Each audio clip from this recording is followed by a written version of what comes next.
partir de agora, na Unesp FM, Observatório do Esporte. O programa que dá bola a todas as modalidades esportivas.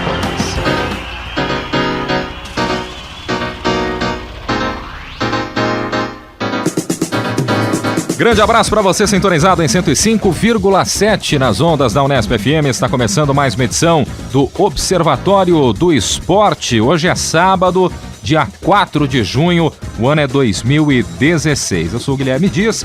No Observatório, você já sabe, informação e análise dos acontecimentos esportivos da semana. Na reportagem de hoje vamos falar sobre o Partido Nacional Corintiano. Pois é, o PNC.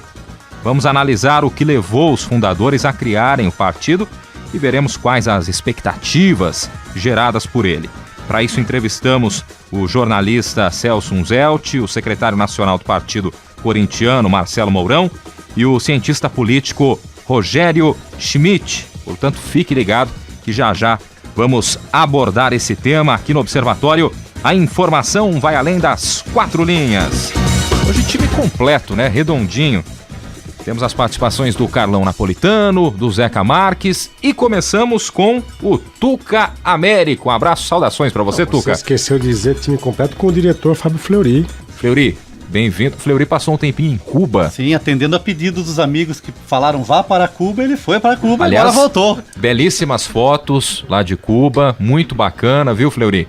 E seja bem-vindo aí, ele que está retornando o primeiro programa dele nessa temporada 2016. Isso. Tuca, um abraço. Lá, saudações, abraços a todos os ouvintes.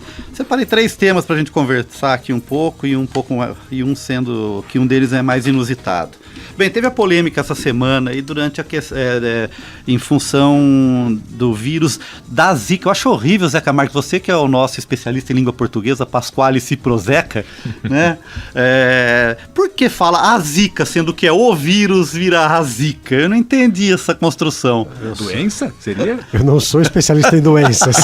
Mas em língua portuguesa, sim. Eu imagino que seria pela doença. O vírus da Zika, a doença Zika, o vírus da malária. Para mim seria o vírus Zika, o Zika vírus. Mas você não fala o vírus do febre amarela, da febre amarela, o vírus da varicela. Muito obrigado. Do sarampo, depende do que se a doença está no masculino ou no feminino. Tá certo, obrigado. De macho de fêmea, do mosquito. Tá, depende do mosquito. Tá ok.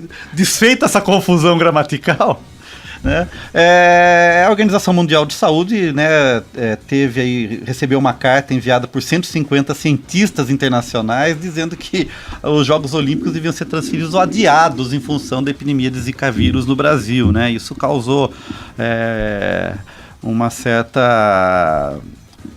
uma dúvida em relação a isso, se deveriam ou não ser cancelados os Jogos Olímpicos aqui no Brasil. Alguns cientistas falam, não, a gente teve uma epidemia de dengue durante a Copa do Mundo e a estatística mostrou que não houve nada de anormal, que dentro dos parâmetros o número de contaminação de pessoas era esperado, não foi nem menos nem mais, independente do número de turistas que estavam aqui dentro, no Brasil, né? E outros cientistas também apontam que isso não vai alterar a propagação do vírus em nível mundial. Mas eu acho muito estranho soltar uma carta dessa a 60 dias dos jogos, né? Se é uma pesquisa, alguma coisa indicativa que deveria ser feito há um tempo bem anterior a esse, não em cima dos jogos. Não se cancela o evento dessa magnitude, a não ser por causa de uma coisa extremamente grave, não que não seja grave. Já sabendo que você ia falar sobre isso, escutei essa semana uma notícia que já foi identificado o vírus da Zika em 65 países. Então a preocupação de proliferação do vírus não existe, porque já está proliferado, né? Sim. Talvez possa ter aí uma potencialização nisso, mas que já é uma epidemia mundial, ela já é. Não defendendo um lado e outro, mas outras ações mais evidentes, como se prevenir, quais as precauções, fazer um sistema de divulgação de como se prevenir essa doença, a transmissão, o contágio, né? E não há uma notícia alarmista. Me causa um certo estranhamento em relação a isso. O próprio jogador de basquete lá da Espanha, o Pau Gasol, falou que já ficou lá com uma certa paura de vir para o Brasil, né? Então acho que não sei se isso colabora. E isso tomou as manchetes e alguns grupos saíram em defesa dizendo que não é bem assim. né? E tanto a organização quanto a Prefeitura do Rio fala, não, temos aqui sob controle. Uma das alegações é que aqui, durante esse período do ano, a temperatura no Rio de Janeiro é um pouco menor, então não tem uma proliferação tão grande do mosquito. Não sei porque no Rio de Janeiro faz calor sempre, né? Não, mas aí cada hora também a gente tem contato com algumas informações, matérias, reportagens que vão apontando para dados muito dissonantes. Sim. Então eu já li que no ano passado o foco maior de contágio foi justamente no meio do ano, Sim. e não na época do verão. Então isso também casaria com o período da Olimpíada e começa em agosto. Eu acho engraçado porque a Olimpíada, os Jogos Olímpicos deste ano não tiveram nenhum tipo de rejeição, de resistência aqui no Brasil, como houve com a Copa do Mundo em 2014, a partir daquelas manifestações de junho de 2013 que coincidiram com a Copa das Confederações. Sim. Aqueles movimentos acabaram reverberando para o slogan "Não vai ter Copa", que é o que quase chegou a ameaçar o início no Mundial, mas houve uma forte repressão desses movimentos, e depois o clima de Copa contagiou toda a população. Mas a Olimpíada até agora não teve nenhum tipo de... estranhamente, não teve nenhum tipo de até porque resistência. A situação está bem mais eu diria que caótica, mais complicada. Eu diria que o problema do Rio de Janeiro não é especialmente só a questão da transmissão de Zika vírus, etc. A saúde pública do Rio de Janeiro está em frangalhos, está em falência desde o começo do ano. O sistema educacional também. Sim.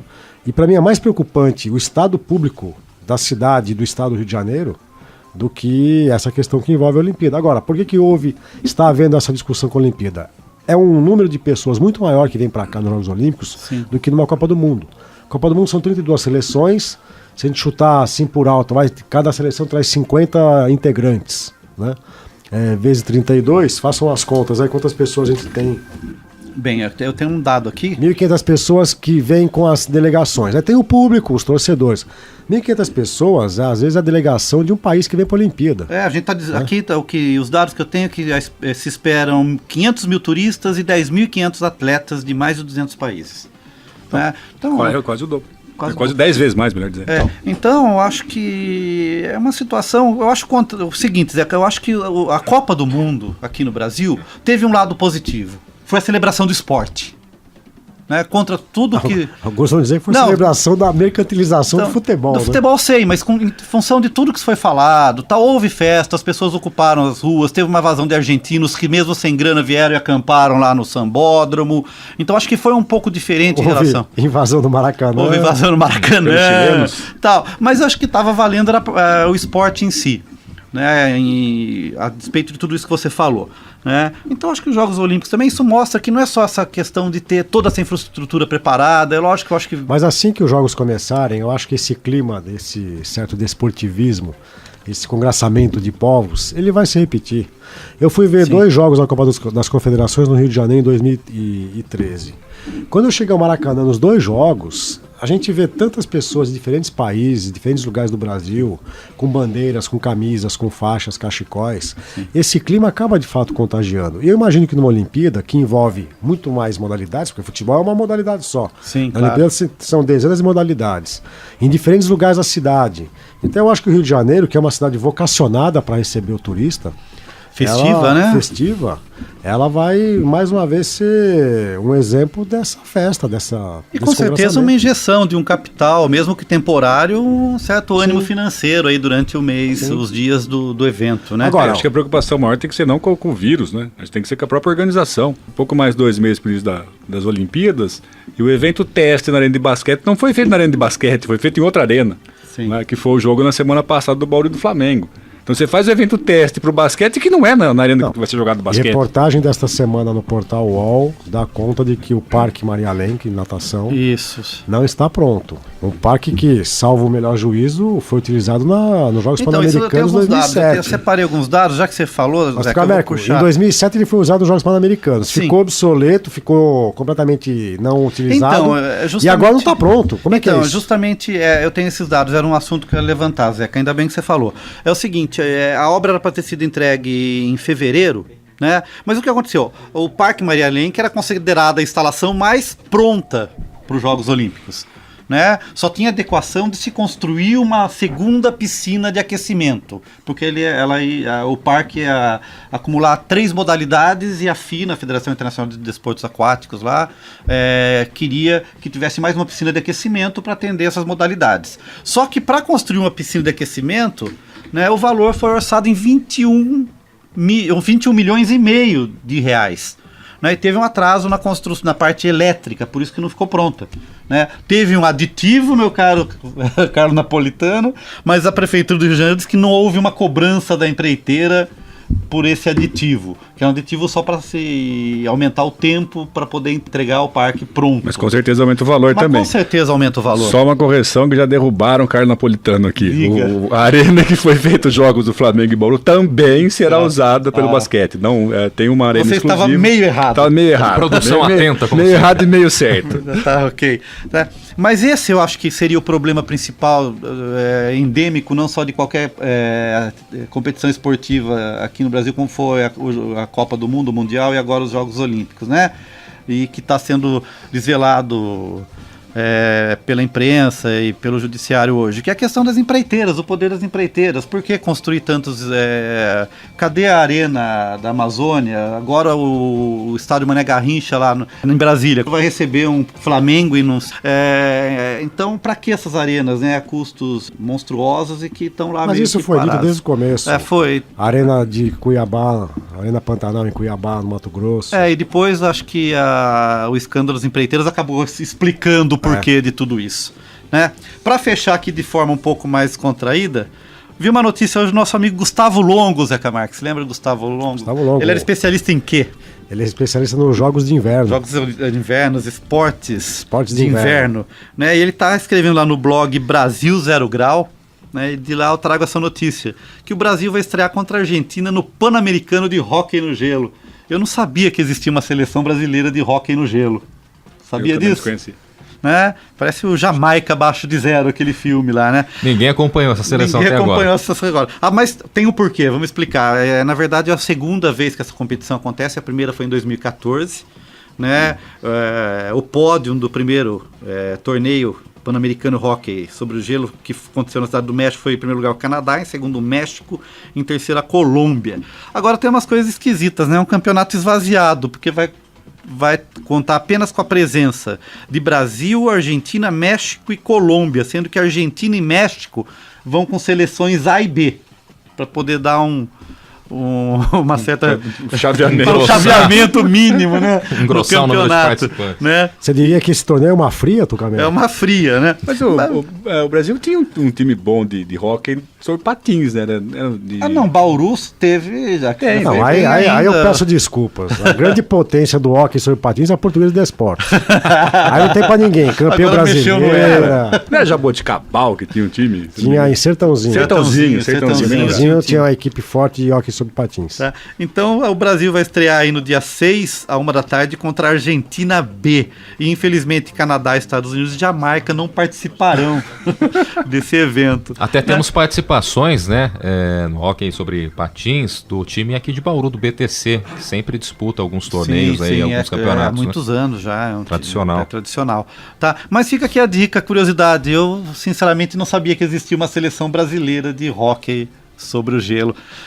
A notícia triste, Carlos Napolitano, é que no embalo do 7-1, nesses Jogos Pan-Americanos 2014, o Brasil estreou contra o México e levou 16-0.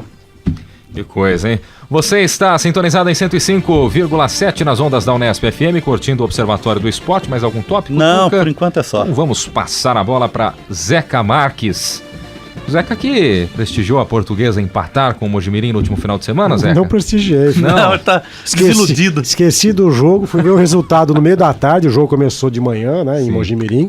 Só fui saber do resultado da tarde, o empate glorioso 0-0 fora de casa. Teve a transmissão dos canais? Não, eu esqueci completamente do jogo. Provavelmente a TV Brasil às vezes mostra os jogos da Série C. Pode ser. Mas eu não. Confesso que também não acompanhei. A Portuguesa joga agora em casa no domingo. Vamos ver se o tempo estiver bom em São Paulo, vamos ver se eu vou prestigiar. Você ainda prestigia? Olha, eu sou sócio da Portuguesa e sou sócio torcedor. Eu não recebo o boleto de mensalidade da Portuguesa desde fevereiro. Eu quero pagar, sempre paguei, desde fevereiro que eu não recebo o boleto para pagar a minha mensalidade de sócio. E de sócio torcedor eles refizeram o programa, eu também deixei de estar cadastrado, tenho que fazer um recadastro. Agora, eu pago a mensalidade da Portuguesa, nos últimos 10 anos, o mesmo valor, R$50. Não houve um acréscimo, então isso explica muito porque que o clube vive da maneira como vive. Em 10 anos o valor não foi alterado, R$50 mensalidade. Quer dizer, se a gente pegar a inflação dos últimos 10 anos... O mundo mudou, mas Mas eu queria fazer uma retratação, uma retificação, vocês podem me vaiar, eu dei uma informação completamente equivocada na semana passada, de que a Copa América Centenário que vai acontecer nos Estados Unidos, começa agora, né, esse final de semana, que ela tinha a ver com a independência norte-americana, não tem nada a ver. A Copa Centenário celebra os 100 anos da Conmebol, que é a Confederação de Futebol da América do Sul, né? Na verdade, América do Sul que não envolve... envolve os países da América do Sul, menos Suriname, Guiana Francesa, mas é o centenário da competição, da confederação, e os Estados Unidos foram escolhidos não à toa como sede do torneio, porque é um projeto de revitalizar o futebol, o soccer nos Estados Unidos, inclusive fazendo com que uma próxima Copa do Mundo volte para a terra do tio Sam. Ô, Zé, então, só pedir desculpas que eu dei uma informação completamente equivocada. A Copa América Centenário tem a ver com 100 anos da Conmebol. Não, eu acho que o sucesso da Copa América já está dado, né? Essa semana foi divulgado que foram vendidos 1 milhão de ingressos já. Não, mas aí eu quero fazer algumas ponderações. Estamos gravando esse programa na tarde de quinta-feira, não é? Dia 2 de junho. Eu não sei se até a estreia do Brasil, se mais gente vai ser cortada, porque a cada dia há um corte de alguém. A bruxa tá solta. Lesão, o último, até pelo menos a gravação desse programa, foi o Luiz Gustavo. Pediu dispensa. E o Wallace do Grêmio, pelo menos a informação que chegou, era que o Wallace seria convocado. Não, mas se tudo correr bem na lógica do Dunga, esses caras estreiam hoje no jogo. O Ganso vai ser o titular da equipe, o Wallace é capaz de aparecer também como titular, o goleiro que acabou de ser convocado também, porque ele é campeão em fazer isso, né? Ele convoca 10... Daí o 10º convocado é titular de última hora. Chega então, na véspera do jogo e já eu acredito que no jogo de hoje contra o Equador, o Ganso será o titular da seleção. O critério é não ter critério nenhum. E alguns comentaristas dizem que as lesões jogaram a favor, que a seleção ficou melhor. Não sei se vocês concordam. Não, mas vejam, a cada dia está sendo noticiado o corte de alguém. Então o goleiro do Benfica, o Ederson, que aliás era candidato a ser titular no time olímpico, foi cortado. O Kaká foi cortado. Se bem que o Kaká tinha sido convocado para suprir o corte de um outro jogador. Então é o corte sobre o corte. Então eu não sei qual é a seleção que estreia, se haverá mais coisa até o final, até o começo da competição. Agora, essa Copa América e os Jogos Olímpicos causaram um problema seríssimo para a CBF, que é a questão do calendário. Sim. Então veja, nós temos Copa América e tivemos o amistoso do Brasil no último domingo à noite, que coincidiram e que vão coincidir essas competições com o calendário do Campeonato Brasileiro. Em qualquer lugar do mundo, a data FIFA é respeitada e os campeonatos nacionais de primeira divisão param. Os de segunda divisão, terceira continuam. Mas aqui no Brasil, não só a Série B e C do brasileiro acontece, como a Série A. E eu acho que é por isso que times são penalizados. Vejam o Santos. O Santos foi campeão paulista. Acho que o Santos não tinha elenco para disputar vaga do G4 no Campeonato Brasileiro. Mas o Santos, com essas convocações para a seleção, está sendo penalizado. Perdeu para o Corinthians, perdeu no último domingo em casa para o Inter de Porto Alegre. Por quê? Porque ele é obrigado a jogar enquanto a seleção está reunida para disputar uma competição oficial. Então o campeonato o Gabigol ficará metade do campeonato fora. Porque depois vai para a Olimpíada. Então eu acho que quando há uma competição oficial, Jogos Olímpicos é outra coisa, porque você tem um limite de idade, você não precisa chamar jogadores principais dos times. Apesar que no Santos, por cada idade, os principais são os que têm menos de 23 anos. Mas não dá para a gente aceitar mais isso. Antigamente, o que a gente ficava com júbilo quando um jogador da nossa equipe era convocado para a seleção. Hoje o torcedor fanático não quer que ninguém seja convocado. Torce para não ser convocado. O São Paulo agora, se o Ganso tiver uma infelicidade de alguma contusão nessa competição, como é que ele volta para disputar a semifinal da Libertadores da América? Fora que já tinha torcedor do São Paulo reclamando hoje, porque, segundo eles, né, se o Ganso não tiver muita oportunidade, vai ficar um mês parado praticamente, e aí volta para a semifinal da Libertadores com o Ganso sem ritmo. Ele vai ser titular. Pela lógica do Dunga, ele é titular. Não tem lógica, difícil é isso, né? Difícil é... Quero fazer uma outra consideração. Pois não, Zeca. É só a gente comparar, a gente às vezes pode parecer um pouco neocolonialista quando se compara com o que acontece no continente europeu. Mas, simultaneamente, a Copa América começa a Eurocopa na França. E vejam, a temporada já acabou na Europa, os principais campeonatos não têm calendário, a não ser aqueles países que têm um frio muito rigoroso no inverno. É agora que eles fazem as suas competições. Mas os principais centros? Mas os principais centros não, e esses países que têm competições agora não estão na Eurocopa. Né? Se estão na Eurocopa, eles fazem lá uma pausa qualquer. A Eurocopa, como muitos dizem, é a Copa do Mundo sem o Brasil, sem a Argentina. E esta Eurocopa promete porque ela reúne, depois de muito tempo, as principais potências do continente. O reparo que a gente faz é a questão da segurança. A França vive dias muito complicados com relação aos atentados que houve no ano passado, no final do ano passado. Só no ano passado houve 2 atentados. Um no começo do ano, o Charlie Hebdo, o jornal satírico, e no final do ano o outro atentado. E vai ser um desafio, né? Vai ser um desafio. Nos Estados Unidos também, né? Essa semana aconteceu um tiroteio lá, que é uma questão mais interna, né? Mas os Estados Unidos, Carlão, como tem uma restrição de alfandegária, aduaneira muito maior do que na França, que faz parte do espaço Schengen. O espaço Schengen são os países da comunidade europeia que não tem fronteiras, não tem barreiras, quer dizer, eu posso entrar pela Espanha e chegar via terrestre à França sem nenhum tipo de controle alfandegário. Nos Estados Unidos, mal ou bem, as fronteiras não estão ali com algumas restrições. É muito mais fácil a gente entrar na Europa do que entrar nos Estados Unidos. Mas apesar dessa sua, talvez, aversão em relação ao Copa América, eu acho que vai ser legal, porque pegar times grandes aqui da América do Sul, até o México, e jogar contra o Panamá, contra o Haiti, contra a Jamaica, eu acho que é inusitado o negócio. Eu não tenho aversão nenhuma à Copa América. Eu estou dizendo que a CBF erra em não montar um calendário em que o futebol, pelo menos a Série A, fosse interrompido durante uma competição oficial, que é uma data FIFA. E eu só fico chateado de ver tantos scores numa seleção. Isso demonstra o quê? Ou a equipe técnica não estava bem informada para convocar as pessoas que estavam em condições físicas, porque para mim é um problema logístico, você convoca, depois desconvoca para convocar outro. E o Kaká, vejam, aquilo que a gente acabou de falar, ele é convocado, ele foi convocado mais porque ele joga nos Estados Unidos. Parece um marketing, foi questão de visto, né? A divulgação foi essa, porque ele já tem o visto de trabalho, e o jogador que seria convocado no lugar dele seria o Gabriel Jesus. E parece que a documentação do Gabriel Jesus não está em dia. Foi até criticado o Dunga e a comissão técnica, e eles evitaram falar o nome do Gabriel Jesus no dia, mas depois, no final de semana, ainda vazou a informação. Talvez tenha sido por isso que a CBF divulgou um tempo atrás uma lista dos pré-convocados. Só que é o seguinte, né? O Gabriel Jesus, ele tá na pré-lista para a Copa América, ele tá dentro do grupo ali que pode ir aos Estados Unidos. E o pessoal não providencia a documentação, é um amadorismo. Aí é um problema do atleta, do staff do clube, do Palmeiras. Sim. Então, bom... Ou talvez uma estratégia, não querer que ele vá. Pode ser. Ele não querer que ele vá. Agora, daqui a pouco vão convocar o Kelvin. E o Kelvin eu tenho uma história particular com o Kelvin, né? Ah, é? Porque compartilhe. Em 2013 ele jogava pelo Porto. E penúltima rodada do Campeonato Português, o Benfica tinha 2 pontos à frente do Porto. E vai jogar no Estádio do Dragão. O Benfica faz 1-0 no primeiro tempo, o Porto empata no segundo tempo.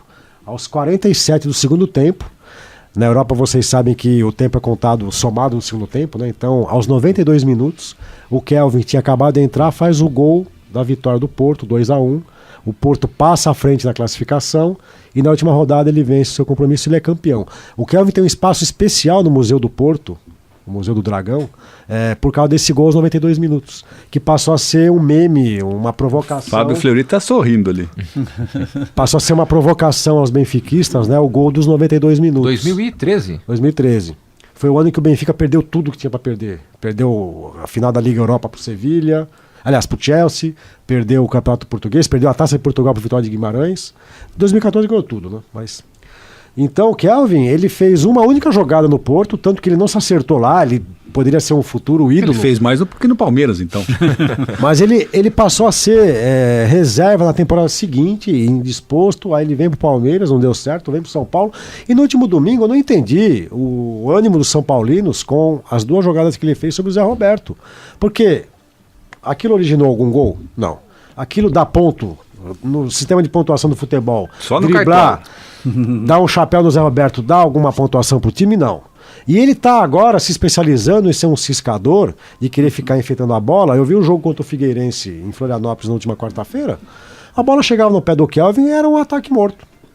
Ele desperdiçava o ataque, Se perdia a a bola. documentação ele tiver em chutava pra ordem, ele é longe. um convocável. Mas enfim, é um jogador que faz o agrado de parte da imprensa brasileira e parte dos torcedores, que é um jogador cheio de firula, que aparece e é pouco produtivo. Agora, eu tenho que carregar essa mágoa, essa angústia dele ter dado um título pro Porto aos 92 minutos num clássico no Dragão. Um dos caras que tem o maior aproveitamento de um ano pra cá no futebol brasileiro, meio atacante, muita gente pode até não concordar, mas se convoca Kaká, por que não dá uma chance também pro Nenê, por exemplo? Há mais de um ano tá jogando bem. O seu coração vascaíno não tem influência nenhuma nessa colocação. Disso, Carlão, porque é complicado. Desde o Campeonato Brasileiro do ano passado ele tem mantido Mas, uma Guilherme regularidade. Dias, Agora o Kaká, o que o Kaká tá fazendo? Se alguém conhece bem a CBF é o Eurico Miranda, presidente do Vasco. Pro Vasco não interessa o Nenê ser convocado. Nem um pouco. Porque o Vasco não vai lucrar na transferência do Nenê, porque o Nenê deve ter passe livre. Sim. Então pro Vasco é melhor que ele fique no time do que ele Não vá. tem a vitrine. Exatamente. Você está sintonizado em 105,7 nas ondas da Unesp FM, curtindo o Observatório do Esporte. Podemos passar aos tópicos do Carlão. Que vai falar, obviamente, de basquete. Vai reclamar da dos arbitragem? assuntos. E eu tenho uma tese sobre o lance polêmico do jogo com o Flamengo no Rio de Janeiro. Como Então, você vamos repercutir. adivinhou que eu ia falar sobre isso? Porque pra mim... Surpresa. Deixa eu só adiantar que aí você fica à vontade para me contrariar. O árbitro errou, não foi bola presa. Mas aquilo não significa que o Bauru venceria o jogo, porque o Bauru estava mal no jogo. O Bauru tinha desperdiçado todos os ataques anteriores àquele lance e nada indica que aquela posse de bola faria com que o Bauru vencesse o jogo. Eu acho que o Bauru perderia, independentemente do erro da arbitragem. E aí eu acho que é um chororô típico do futebol, querer justificar uma derrota que para mim já estava anunciada, por causa de um erro do árbitro, faltando 1 minuto e pouco, não lembro quanto faltava. Faltava 1 minuto. Eu já acho que Bauru... 34 segundos. Pelo que tirou de diferença no último período e pelo erro grotesco que foi da arbitragem, é complicado mesmo, né? De repente o Acha time... que o Bauru venceria? Não, independentemente disso, Zeca, mas o time tira uma diferença aí de mais de 15 pontos. E aí na hora do vamos ver, faltando 1 minuto, uma bola que estava na posse ali do Rafael Hetzheimer, a arbitragem inverteu, pode ser infelicidade, muita gente falou que foi armada, coisa, eu não acredito em nada disso, mas foi uma infelicidade e que na dúvida a camisa pesa, isso eu acho que está cada dia mais claro. O argumento que eu aceito é que aquilo desestabiliza a equipe. Aquilo acaba com o ânimo, aquilo acaba desconcentra, isso eu aceito. Mas A gente nunca vai saber. não dá pra o que poderia imaginar por que acontecer. numa final de NBB um árbitro comete um erro desses, naquele momento do jogo, né?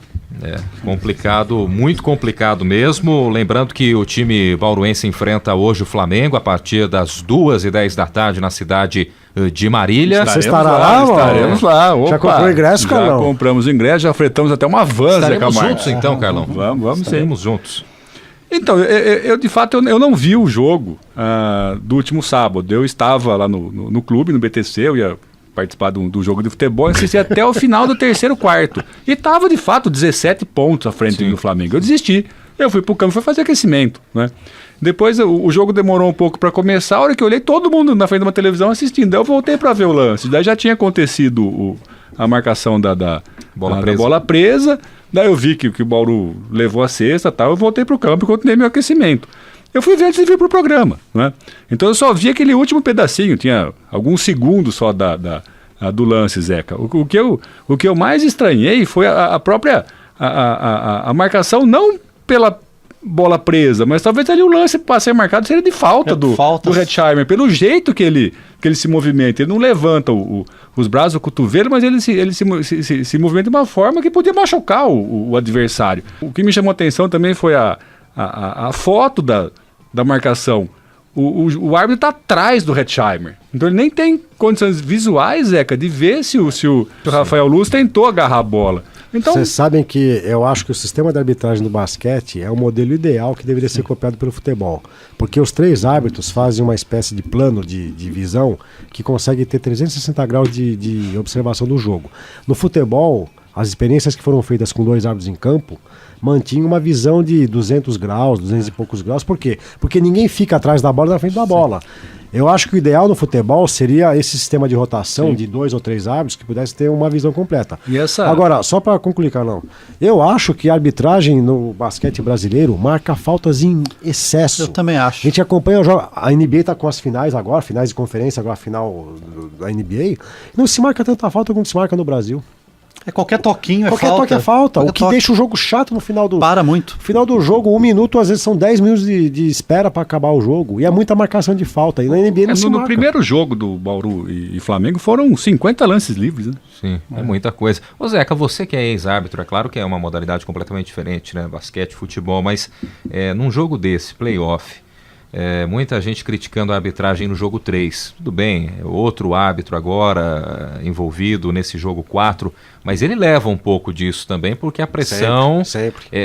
Como é que funciona essa altura, Zeca, lidar com essa pressão no jogo 4? Aí depende muito do trabalho que os dirigentes do Bauru Basquete e da própria imprensa faz às vésperas do jogo. Normalmente, times de massa fazem isso de maneira muito maquiavélica, né? De querer condicionar a arbitragem, já dizendo, olha o que aconteceu no jogo passado. Sim. Fomos prejudicados. Quer dizer, já quer condicionar a atuação do árbitro no jogo seguinte, mesmo que seja uma outra equipe. Eu não vi o Bauru Basquete fazer isso, tem uma reclamação recorrente, mas suave, dentro, para mim, dos limites do que é normal, do que é aceitável. Mas passa pela cabeça um lance duvidoso ali, já teve Mas aí alguma depois coisa. Depende muito. Teve uma reclamação que o senhor tinha feito, né? Foi feita uma reclamação em relação ao árbitro, ele foi punido. Sim. Então, ele foi afastado. Sim. O árbitro que marcou a falta é o Diego Chiconato. Ele está suspenso até os finais desse campeonato. E talvez ele pegue ainda um gancho, né, no começo da próxima temporada. E o time do Bauru também queria uma punição para o árbitro titular ali, o chefe, não sei como funciona, o árbitro principal do trio de arbitragens, que é o Marco Benito, que ele poderia ter revertido a marcação se ele tivesse entendido que não houve a falta, né, que não houve o lance de bola presa, melhor dizendo. Então acho que essa é a questão. E eu não sou bairrista também, eu gosto do basquete, mas não sou um torcedor aficionado do time. Mas eu acho que prejudica muito. Quer dizer, é um investimento feito por uma empresa, né, uma cidade que abraçou o time. E um lance ele poderia definir sim um campeonato. Ele poderia se encerrar hoje à tarde, não é? Jogando em casa, né, em Marília, para poder fechar ali o campeonato. Era Bauru, né? O Flamengo pode fechar Bauru. Hoje. E era uma chance enorme pro Bauru ganhando duas, né? E talvez o abalo psicológico do Flamengo perder duas em casa seria enorme. Sim. Agora fiquei com uma dúvida aqui em relação à arbitragem, e o Zeca, como é o único que tem essa experiência, né? Como é que essa coisa de desautorizar o outro árbitro, que o Carlão falou, né? O outro árbitro poderia ter visto e reverter a marcação, né? Se o árbitro principal tivesse plena visão e convicção do que ele viu, eles fariam uma pequena interlocução ali entre eles e talvez revertesse a decisão inicial. Isso é comum. Isso acontece. A gente já viu várias vezes na NBA acontecer isso. No próprio vôlei, chama o No segundo vôlei, árbitro. no vôlei é comum, no futebol americano é comum, né? No futebol, como os estatutos são diferentes, assistente, árbitro assistente e árbitro principal, não dá para fazer isso, o árbitro sempre fica com o ônus da decisão. Muito bem.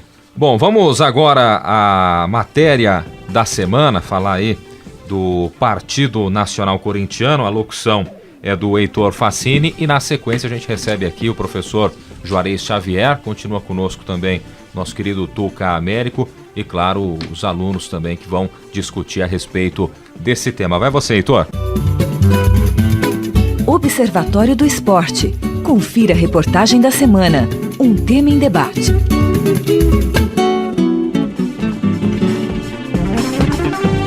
Na história nacional, política e futebol caminham juntos há muito tempo. Na era Vargas, por exemplo, o futebol foi usado pelos governantes para criar uma ideia de identidade brasileira. No período da ditadura militar, a relação entre futebol e governo aumentou. O presidente Emílio Médici explorava a imagem da seleção brasileira para conquistar o público nacional. O governo da época via com tão bons olhos a possibilidade de utilizar o esporte em suas pretensões que chegava até a influenciar nas convocações de alguns jogadores. No dia 17 de maio de 2016, o Tribunal Regional Eleitoral de São Paulo aprovou o registro do Partido Nacional Corintiano em uma de suas assembleias. Este foi o primeiro passo para que o partido se torne mais uma sigla da política brasileira.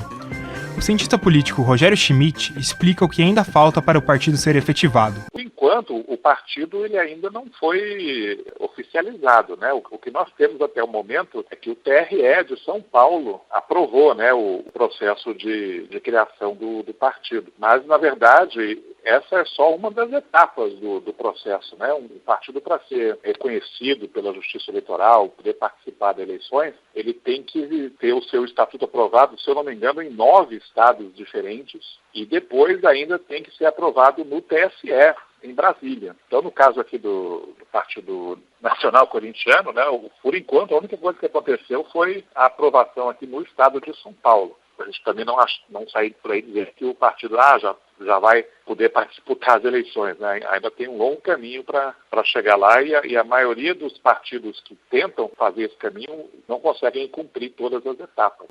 Conversamos também com o secretário nacional do Partido Corintiano, Marcelo Mourão, sobre o porquê da criação do PNC. Nós, como todos os brasileiros, há alguns anos estamos vendo uma série de situações acontecendo nesse país e que nos provocou a iniciativa de sairmos da zona de conforto, ou seja, sairmos das nossas atividades pessoais e diárias como profissionais e buscarmos uma forma de participação mais ativa, uma forma de organização que vemos como sendo a mais objetiva e prática a organização político-partidária para acrescentar e somar esforços naquilo que é necessário para fazer com que esse país melhore. Marcelo Mourão, também advogado do partido, explica a razão da utilização do termo corintiano na sigla.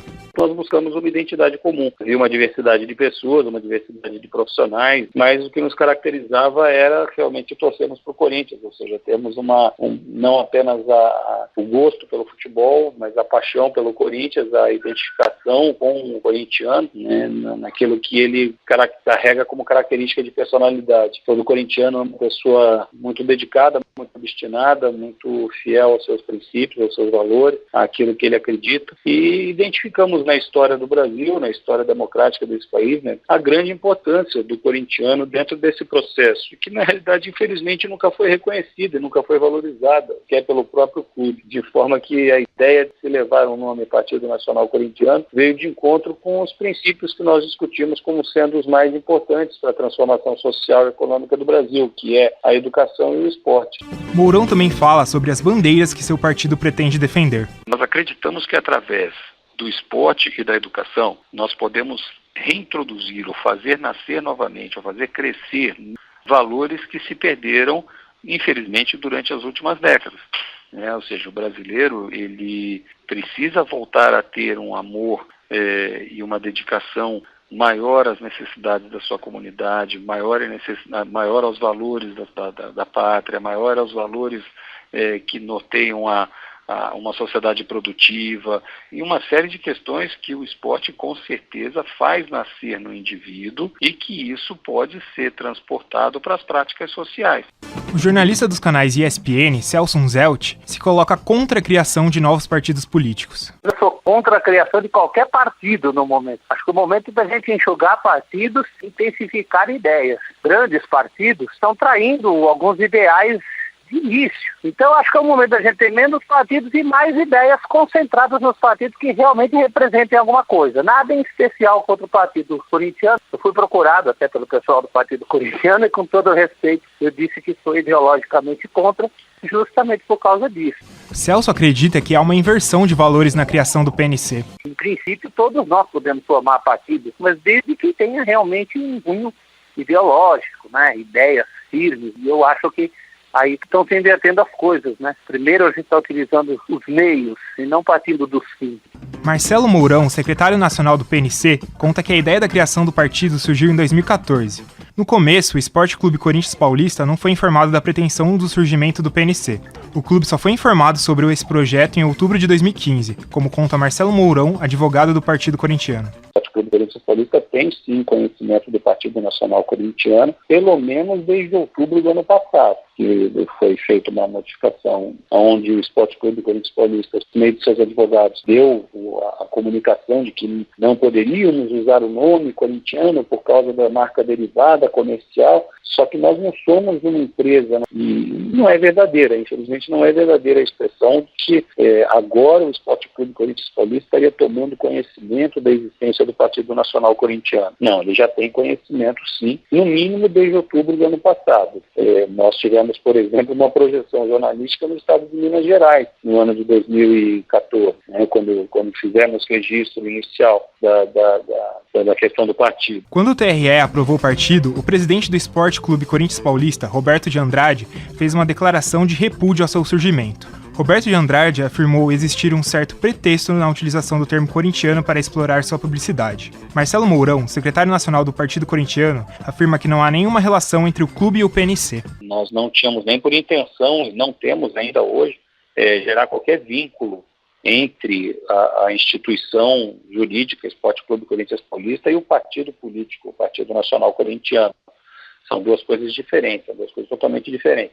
Ainda em resposta à declaração de Roberto de Andrade, Marcelo Mourão, secretário e advogado do PNC, rebate. Eu pessoalmente vi como lamentável a declaração dele por vários aspectos, não porque ele deixa claro que não há um vínculo entre o Esporte Clube Corinthians Paulista e o Partido Nacional Corintiano, isso nunca houve de fato, isso realmente não é interesse nosso que exista essa, vamos chamar assim, essa associação de ideias, tá? No caso, o nome corintiano não é uma marca registrada do Esporte Clube Corinthians Paulista, não é um absurdo se falar em aproveitamento do espírito corintiano, porque, afinal de contas, ser corintiano é um direito de cada um que se identifica com a ideologia decorrente de torcer para o Corinthians e de colocar em prática uma série de valores no seu dia a dia que decorrem dessa paixão corintiana.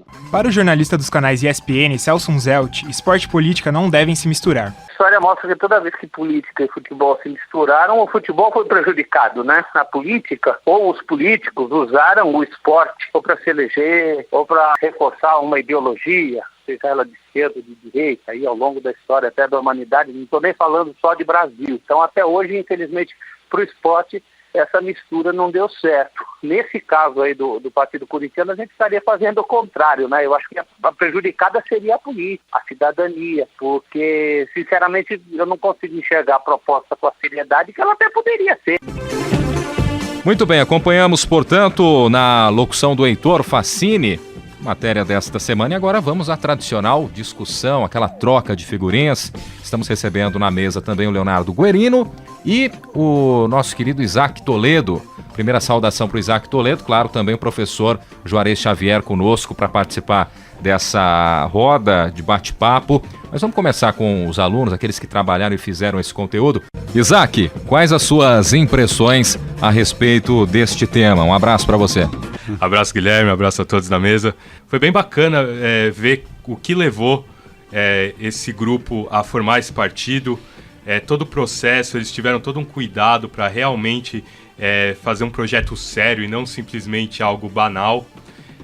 Todos os entrevistados, o Celso Zelt, o Rogério Schmidt, que é cientista político, todos falaram super bacana, e foi também uma forma de entender melhor como é esse processo para criar um partido político.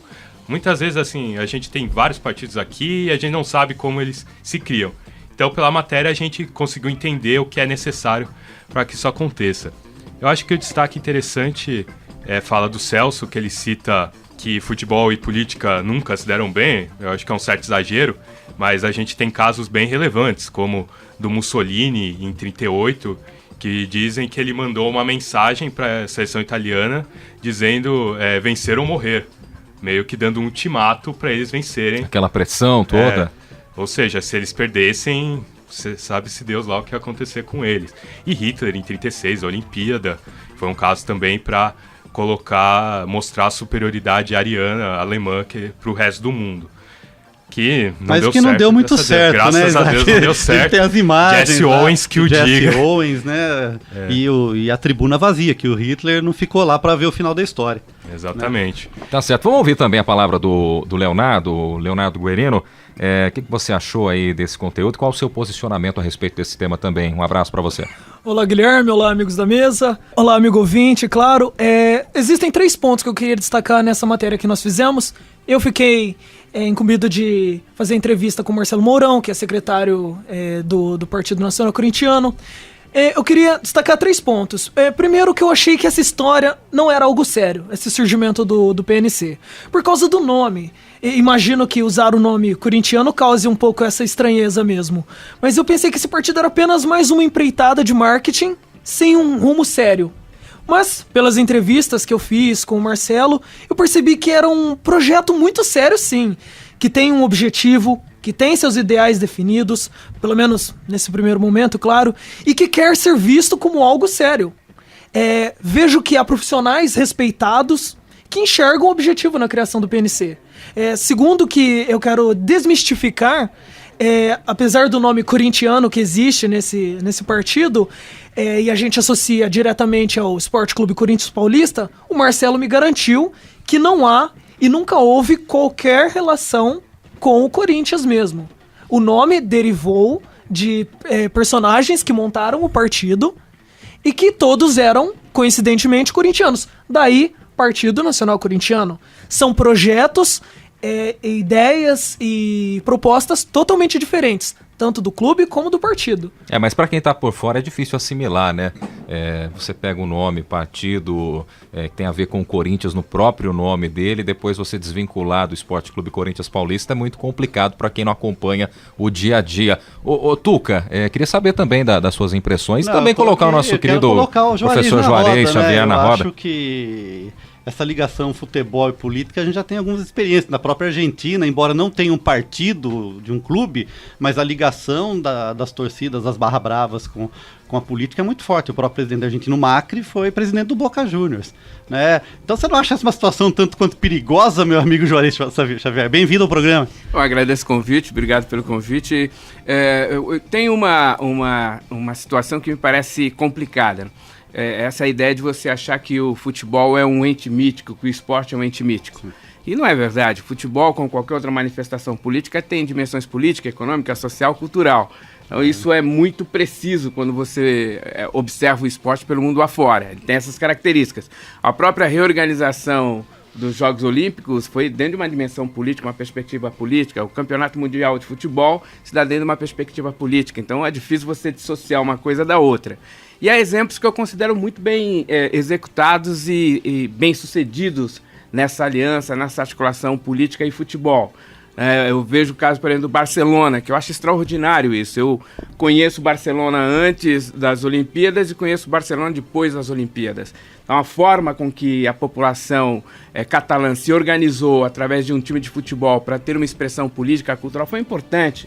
Os bascos fizeram a mesma coisa com o Atlético de Bilbao. Então, são características importantes, aspectos importantes. A associação política com a questão esportiva.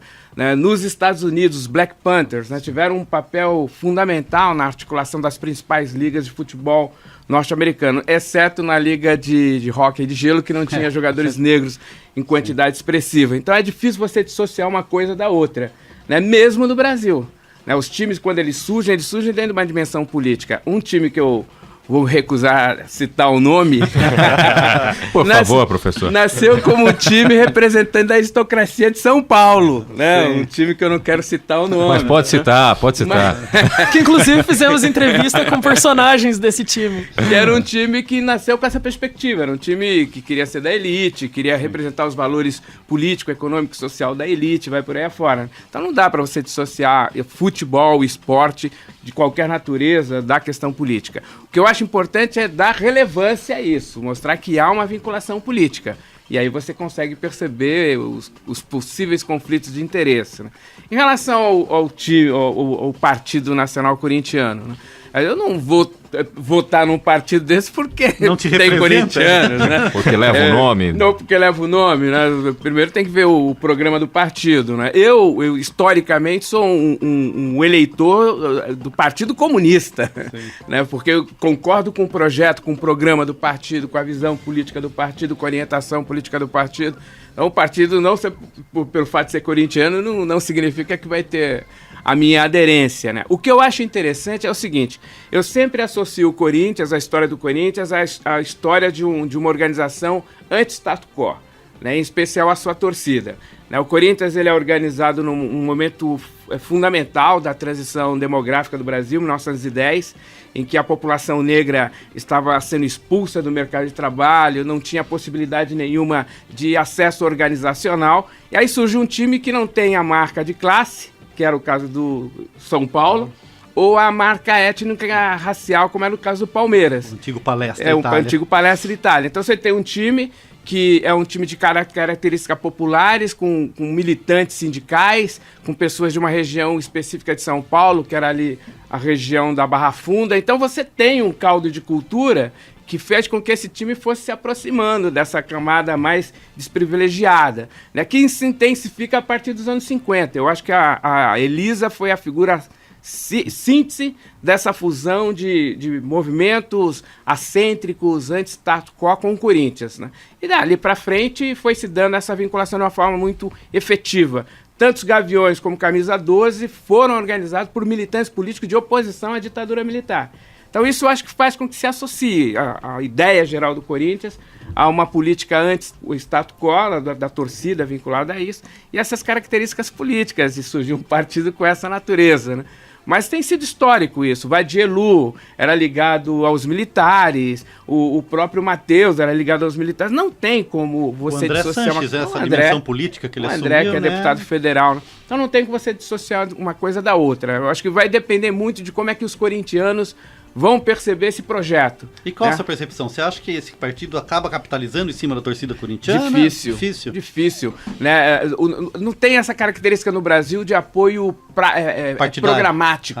Né? Os partidos não têm posição programática. Né? Nenhum partido tem. Né? Você pega a eleição no primeiro turno, ninguém se posiciona para poder fazer a composição no segundo turno. Então você não tem isso. Né? E no caso de uma torcida como a do Corinthians, os dados mostram isso. O Corinthians tem o maior número de pessoas de alta renda e o maior número de pessoas de baixa renda, o maior número de brancos e o maior número de negros.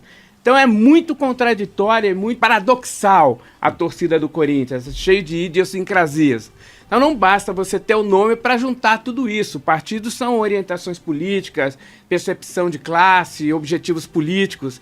Eu tendo a crer que essa organização tenderá a ser como uma das outras organizações que nós temos aí, né? Se transformar talvez num partido de aluguel, como alguns pequenos partidos têm. Agora, é a história que vai mostrar isso, né? É claro que é difícil a gente falar que um corintiano ele vai aderir, por exemplo, ao Partido Nacional corintiano daqui para frente, simplesmente por levar o nome do time dele. Mas a gente sabe que a rejeição do Corinthians é muito grande. Sim, Brasil afora, né? Se você pega o principal rival do Palmeiras, a torcida palmeirense, eles não gostam de corintianos.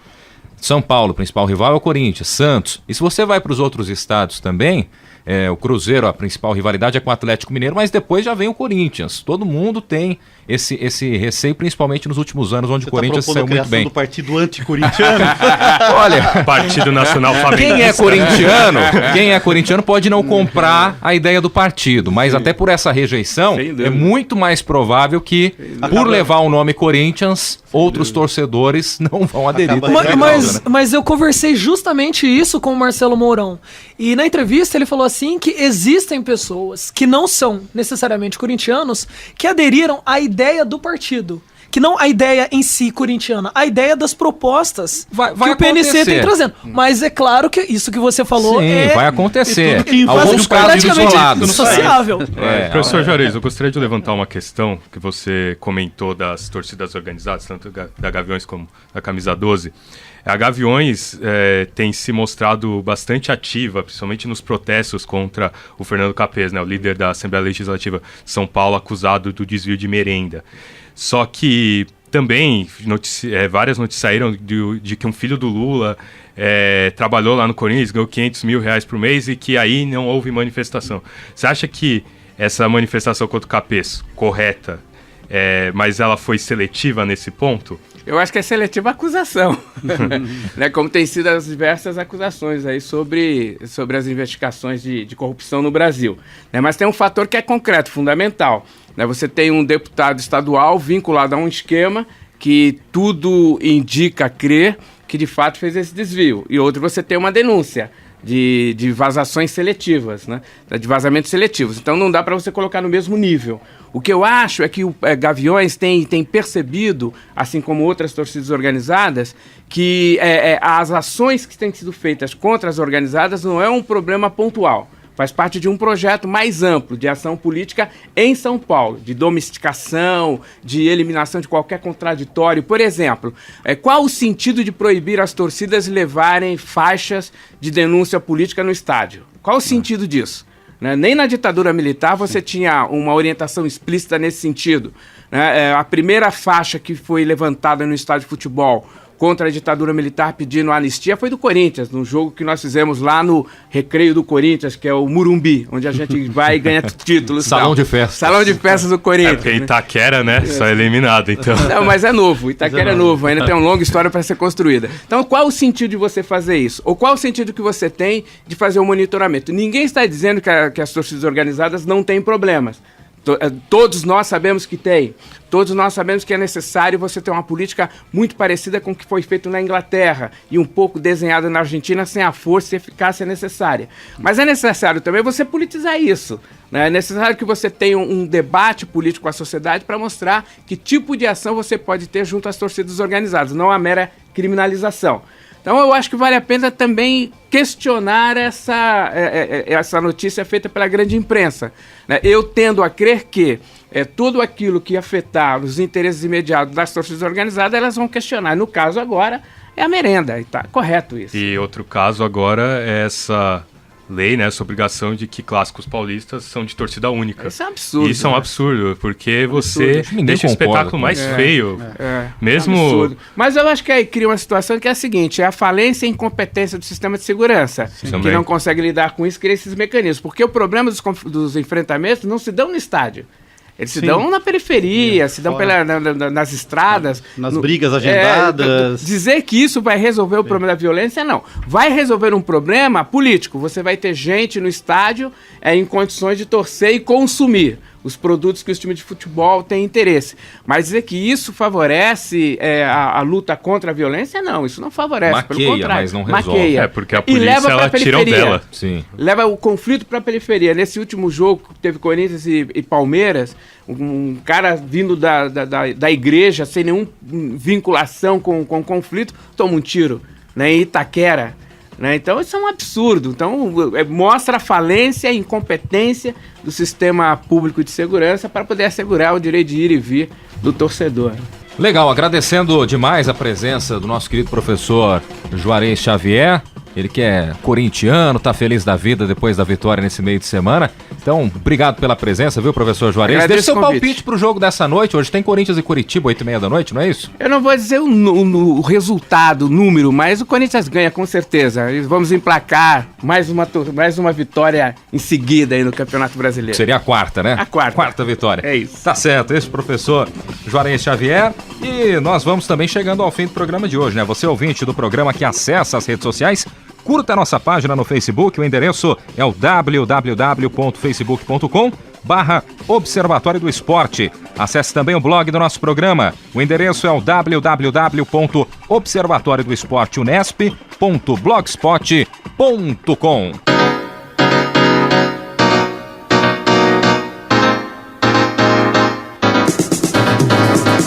O Observatório do Esporte deste sábado vai ficando por aqui. Teve as locuções de Guilherme Dias e Heitor Facini, com comentários de Tuca Américo, Carlo Napolitano, Zeca Marques e do nosso convidado, professor Juarez Xavier. Equipe de reportagem com Isaac Toledo, Leonardo Del Sante, Leonardo Guerino, Heitor Facini e Gabriela Brizotti. Direção de Fábio Fleury. Trabalhos técnicos de Paulo Pepa.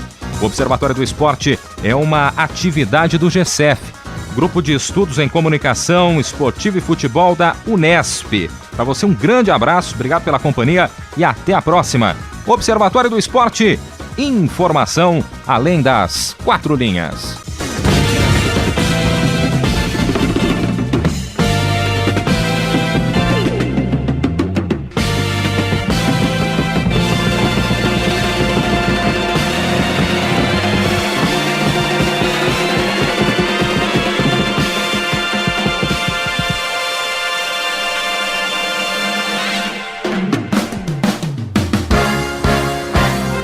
A Unesp FM apresentou Observatório do Esporte, o programa que dá bola a todas as modalidades esportivas.